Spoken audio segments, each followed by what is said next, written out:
सावन का पावन महीना, महादेव जी का पसंदीदा महीना, और आज है सोमवार का दिन। तो आप सबको हर हर महादेव।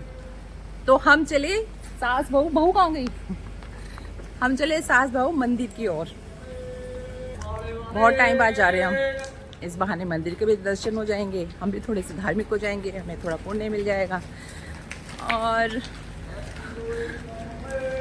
पुण्य मिलने का तो ऐसा है कि मंदिर के दर्शन से नहीं, अपनी अच्छी सोच, किसी के लिए बुरा ना सोचना, किसी के लिए गलत ना करना, बस हमारे लिए वही पुण्य है।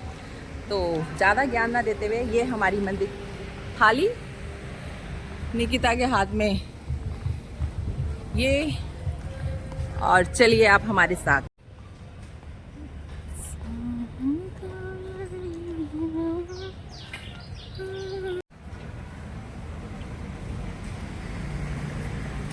उधर वाले में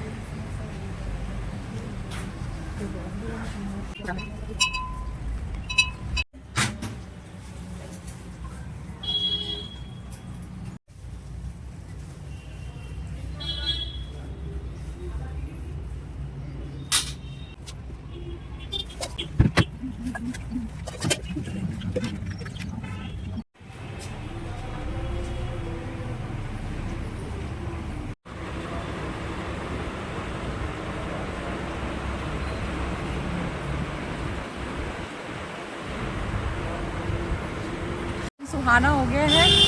हम लोग आरती वगैरह करके आ गए हैं। रोड में शोर हो रहा है, जैसे कि देख रहे हैं। मैं चलूंगी घर की तरफ और निकिता जाएगी अपने ऑफिस की तरफ। ठीक है निकिता? ये देख जामुन का पेड़ है, बहुत सारे जामुन के पेड़ है। ये जामुन गिर रही है निकिता, गुच्छे के गुच्छे लटक रहे हैं, मगर अभी ये थोड़े पके नहीं है, कच्चे से है, लेकिन ठीक है। जाओ, टाटा बाय बाय। निकिता चली ऑफिस की तरफ और मैं जाती हूँ घर। Bye bye. और फिर उसके बाद मैं आपको एक मंदिर में और लेके जाऊँगी। तो बस ज़रा बत्ती वत्ती कर लूँ अपने घर की, उसके बाद एक मंदिर के दर्शन और करवाती हूँ आपको।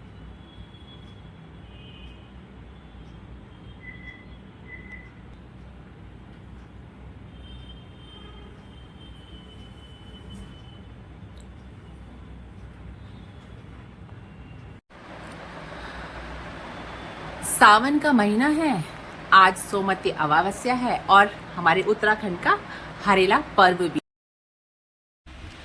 तो चलो अब आपको मैं ना एक और मंदिर लेके चलती हूँ। बहुत ही सुंदर मंदिर है। तो वैसे वो राधा कृष्ण का मंदिर है, लेकिन सारी ही वहाँ पे मूर्तियाँ हैं। शंकर भगवान जी की है, गणेश जी की है, राधा कृष्ण जी की तो ऑब्वियसली है ही। तो दिखाते हैं। और मैंने भी सिर्फ एक बार देखा है, जो बाहर से तो बहुत ही अच्छा, हमारे बहुत बड़ा भी है। 4 मेट्रो के पास ही बहुत ही सुंदर सा मंदिर है। मंदिर तो ये राधा कृष्ण का है, और 7 दिसंबर 2004 माननीय मुलायम सिंह यादव जी के कर कमलों के द्वारा इसका जो है उद्घाटन हुआ था। तो चलते हैं अंदर।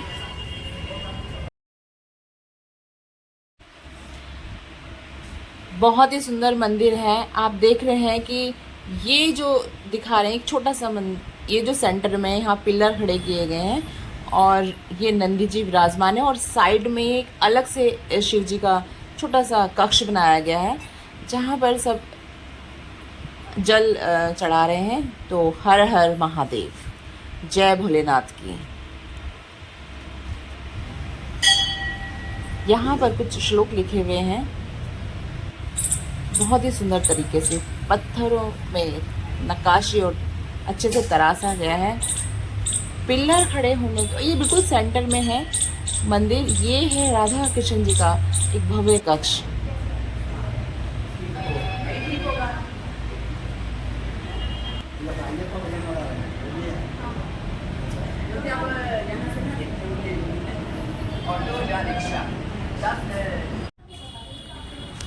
जब मंदिर में आराम से दर्शन हो जाए तो बहुत अच्छा लगता है। अब मैं चलती हूँ घर, आराम करेंगे और शाम को फिर खाने पीने की तैयारी।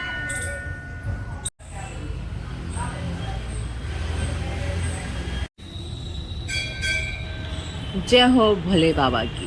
तो चलिए अब चलते हम।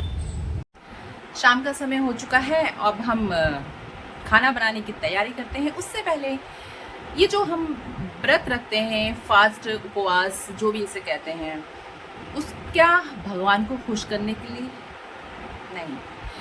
इसका अगर पुराने समय से भी या पुराने पद से भी देखा जाए तो उपवास का मतलब होता है कि अपने शरीर को या अपने पेट को, जहाँ हमारा खाना जाता है, उसको रिलैक्स देना, उसको आराम देना, उसको भी शांत करना। क्योंकि 24 घंटे हम लोग कुछ ना कुछ खाते ही रहते हैं।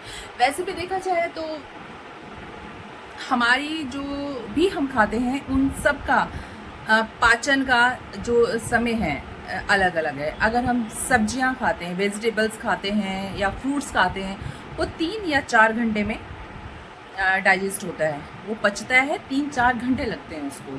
अगर हम अन्न खाते हैं, रोटी, दाल, सब्जी या हैवी जो भी तला हुआ, उसको कम से कम 7 या 8 घंटे का समय लगता है पचने में।